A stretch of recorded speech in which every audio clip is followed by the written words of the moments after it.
everyone, as you all know, this is Niharika Tiwari. So guys, we are back with another video related to a series of fundamental of entrepreneurship, and in this part we are going to start with the next topic.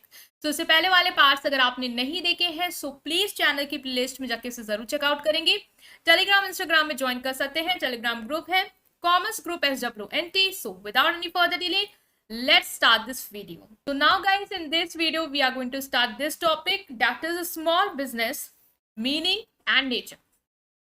बहुत interesting topic है और ये जो topic है वो आपके last unit के as per NEP topic है। सो इसको डिस्कस करेंगे और जल्दी आपका ये जो सिलेबस है वो कंप्लीट होने वाला है। सो मीनिंग बहुत ही इजी है। स्मॉल बिजनेस मतलब क्या? ऐसा बिजनेस जो स्मॉल मतलब क्या? छोटी सी दुकान है तो हम स्मॉल कहेंगे, बड़ी दुकान है तो हम बड़ी कहेंगे, कहीं रिलेट कर सकते हो।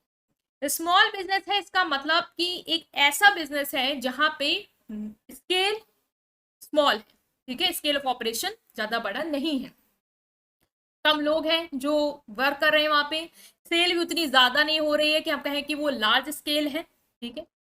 तो एज पर हम अगर कंपेरिजन करें इसको किसी दूसरे बिजनेस से जो लार्ज स्केल में ऑपरेट कर रहा है तो उसके कंपैरेटिवली हमारा बिजनेस स्मॉल है। So small business refers to a privately owned, मतलब जैसे सोल ट्रेडर है वो उसने कोई प्राइवेटली ओन्ड कोई बिजनेस या फिर कोई कंपनी है जो स्मॉल नंबर ऑफ एम्प्लॉयज के साथ वर्क कर रही है। एक कंपनी है जो 1 लाख लोगों के साथ काम कर रही है और एक कंपनी है जिसमें सिर्फ और सिर्फ 5 लोग हैं। तो आप क्या कहोगे? What you will say to that company? You will say कि ये स्मॉल बिजनेस है। या आपने पढ़ा होगा 1 पर्सन कंपनी, वहां पे 1 पर्सन के थ्रू वो कंपनी रन हो रही है, ठीक है, बहुत कम नंबर ऑफ एम्प्लॉयज ने रखे हुए हैं, तो वो कंपनी क्या है? स्मॉल कंपनी है। या कहोगे कोई बिजनेस है, सोल ट्रेडर है या पार्टनरशिप है, कम लोग काम कर रहे हैं, small number of employees work कर रहे हैं, ज्यादा सेल नहीं कर रहे हैं वो, तो वो कौन सा बिजनेस है? स्मॉल बिजनेस है। तो these business are often characterised by their small market reach and limited resource. Basically small business वो होते हैं जिनका स्केल ऑफ ऑपरेशन स्मॉल होता है, मीन्स जहां पे स्मॉल नंबर ऑफ एम्प्लॉयज काम कर रहे हैं, जिनका रेवेन्यू कम है और जहां पे जो साइज है वो भी स्मॉल है, मार्केट की रीच कम है और रिसोर्सेज भी लिमिटेड है। So they play a crucial role in the economy by providing employment opportunity. But ये बिजनेस इंपॉर्टेंट रोल प्ले करते हैं क्योंकि ऑफकोर्स चाहे बिजनेस स्मॉल हो चाहे लार्ज हो, एम्प्लॉयमेंट अपॉर्चुनिटी अगर दे जनरेट तो वो एक कंट्रीब्यूशन कर रहे हैं हमारी इकोनॉमी में। स्टार्टअप है जैसे कोई, ठीक है, वो छोटा ही बिजनेस है, स्टार्टअप है, कम लोग एम्प्लॉयज हैं, जब भी कोई ज़्यादा सेल नहीं है, ज़्यादा मार्केट तक पहुंच भी नहीं पाया है, कम रिसोर्सेज के साथ वो स्टार्टअप चल रहा है, तो वो क्या है? आपका एक स्मॉल बिजनेस है। बट उसके थ्रू कुछ एम्प्लॉयमेंट अपॉर्चुनिटीज जनरेट हुई है, वो कुछ नया लाया है, इनोवेशन लाया है, जिससे लाइफस्टाइल चेंज हुई है। सो ये एक इंपॉर्टेंट रोल प्ले कर रहे हैं। तो नेचर की बात करी जाए स्मॉल बिजनेस की, तो क्या है स्मॉल बिजनेस? ऐसा बिजनेस जिसका स्केल ऑफ ऑपरेशन लिमिटेड है, मीन्स स्मॉल स्केल में वर्क कर रहा है, जिसकी प्रोडक्शन कैपेसिटी उतनी नहीं है, लिमिटेड है, मार्केट का शेयर उतना ज्यादा नहीं है और ना ही ज्यादा उतने फाइनेंशियल रिसोर्सेज है उसके पास। ओनरशिप एंड मैनेजमेंट की बात करी जाए तो ये बेसिकली ओनर्स के थ्रू मैनेज किए जाते हैं जिनका involvement day to day operation में होता है। डिसीजन मेकिंग ऑफन सेंट्रलाइज्ड है, मीन्स जैसे कोई एक ओनर है वही सारे डिसीजन ले रहा है, डे टू डे ऑपरेशन में भी इन्वॉल्व है, लगा पड़ा है कि भाई बिजनेस चल जाए, ठीक है, तो डिसीजन मेकिंग भी वो बेसिकली वही लोग ले रहे हैं जो ओनर है।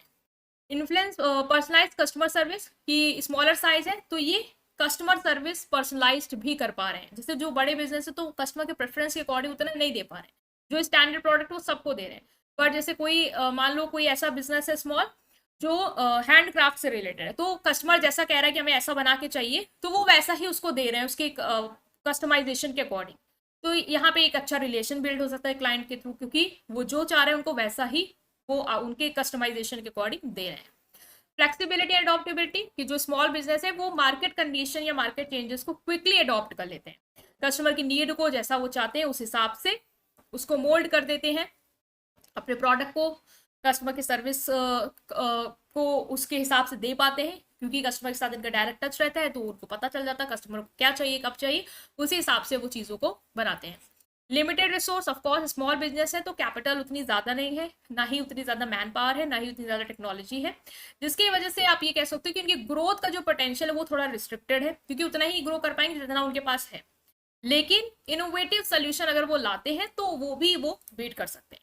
लोकल मार्केट फोकस, जो स्मॉल बिजनेस होते हैं वो बेसिकली फोकस करते हैं कि जो लोकल मार्केट है वो उसको सर्व कर पाए, क्योंकि बड़ी मार्केट तक जाने का भी उनके पास उतना पोटेंशियल भी नहीं है। तो जो नीच मार्केट है, जो लोकल मार्केट है, जो वहाँ के कस्टमर हैं, उनको वो बेसिकली प्रॉपर तरीके से सेटिस्फाई कर पाए। Risk and uncertainty of course her business में है, तो इसमें भी है कि कंपटीशन हो सकता है, इकोनॉमी में फ्लक्चुएशन आ सकता है, बिजनेस का ट्रेंड चेंज हो सकता है, कस्टमर की प्रेफरेंस चेंज हो सकती है, जिसके लिए वो रिस्क लेंगे। और ये अलाउ करता है इनको कि जो भी चेंजिंग इन्वायरमेंट है उसके अकॉर्डिंग वो अपने आप को ढाले भी। सो ये है आपका स्मॉल बिजनेस की क्या मीनिंग है और क्या फीचर। आई होप आप अंडरस्टैंड कर पाए। काफ़ी स्मॉल टॉपिक था। स्टिल अगर आपको कोई भी डाउट रहा हो इस पूरे टॉपिक में जो हमने डिस्कस किया है, नेचर एंड ऑल, सो आप उसे कमेंट सेक्शन में पूछेंगे, राइट। वीडियो को लाइक करेंगे, चैनल को सब्सक्राइब करेंगे और अपने फ्रेंड के साथ पूरी प्लेलिस्ट को जरूर शेयर करेंगे। Thank you.